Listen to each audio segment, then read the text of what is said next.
अपनी ताकत का पूरी दुनिया में डंका बजाएगा और आप लोग कुछ नहीं कर पाएंगे, क्योंकि आज गजा मर रहा है, कल आप लोग मरेंगे, कल आप लोगों के बच्चे मरेंगे। क्योंकि इसके पीछे अमेरिका इस दादागिरी को चला रहा है, अमेरिका इस जंग को लड़ रहा है, अमेरिका ही गाजा को खत्म कर रहा है, अमेरिका ही फिलिस्तीन को खत्म कर रहा है। बताओ, ये हाल है। कूड़े में से खाना निकाल के खा रहे बच्चे। ये कंडीशन हो गई कि आज ये खाने को मोहताज है। इनकी गलती सिर्फ इतनी सी है कि इन्होंने भूखे नंगे बेसहारा यहूदियों को फिलिस्तीन में शरण दी। आज ये आलम हो गया। ये 3 महीने से खड़े हुए ट्रक गजा के बॉर्डर पे इजराइल इनको अंदर आने नहीं दे रहा है। ये पूरी दुनिया के मुंह पे तमाचा है। जो अपने आप को बड़े लीडर कहते हैं, उन ग्लोबल नेताओं को जो अपने आप को सुपर पावर कहते हैं, आज ये सबके मुंह पे तमाचा है कि 3 महीने से गजा के बॉर्डर पे ये ट्रक खड़े हुए हैं, लेकिन ये सहायता उन मजलूमों तक नहीं जा रही जिसके अंदर खाना है, पानी है, दवाइयाँ हैं, ज़रूरतमंद तक नहीं पहुंच पा रही। और इजराइल पूरी दुनिया के मुंह पे ऐसा तमाचा जड़ रहा है, वो अपने आप को ऐसा सुपर पावर दिखा रहा है कि उससे बड़ा आतंकवाद इस दुनिया के अंदर कोई नहीं है।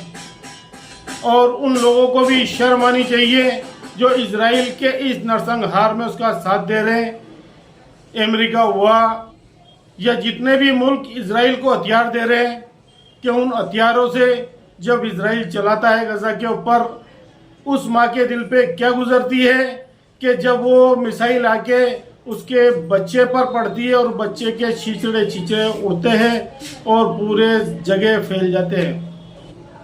इसलिए सबको बोलना चाहिए कि इजराइल वॉर क्राइम कर रहा है। इजराइल पूरी दुनिया के अंदर आतंक फैला रहा है। पूरी दुनिया के लिए इजराइल खतरा है। आज बच्चों की कंडीशन ये हो गई कि इनको खाना नहीं मिल रहा, तो आज इनसे रोया नहीं जा रहा। आज इनको खाना नहीं मिल रहा तो इनका गोश्त हड्डियों से चिपक गया और वो हड्डियां जिस्म के बाहर आ गई। ऐसी तस्वीरें इस वक्त सामने आ रही है कि देखना बहुत मुश्किल हो गया है। विचलित कर देती है, ऐसी तस्वीरें को देखने को मिल रही है, लेकिन कोई बोलना नहीं चाह रहा।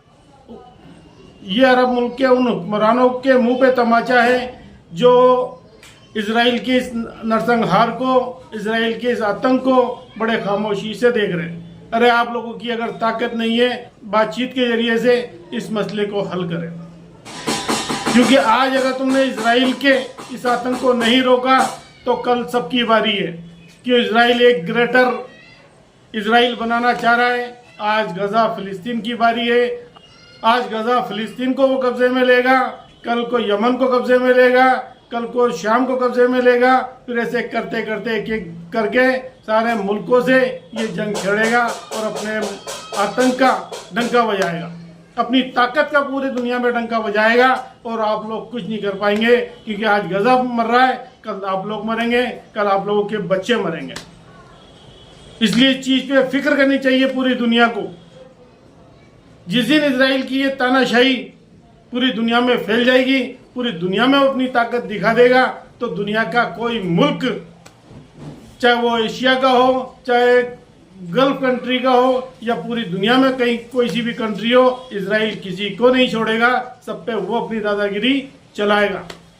क्योंकि इसके पीछे अमेरिका इस दादागिरी को चला रहा है, अमेरिका इस जंग को लड़ रहा है, अमेरिका ही गाजा को खत्म कर रहा है, अमेरिका ही फिलिस्तीन को खत्म कर रहा है। कि अमेरिका का बहुत जल्दी बुरा वक्त आने वाला है, ये याद रखो। अल्लाह की मार उस पे पड़ने वाली है। इन मजलूमों की हाय बद्दुआ अमेरिका इजराइल को नेस्तो नाबूद कर देगी। इसलिए मेरी आप लोगों से गुजारिश है, ज़्यादा से ज़्यादा गजा के फेवर में आवाज़ को बुलंद करें, लीगल तरीके से आवाज़ को अपने बुलंद करें। खुदा हाफिज दोस्तों।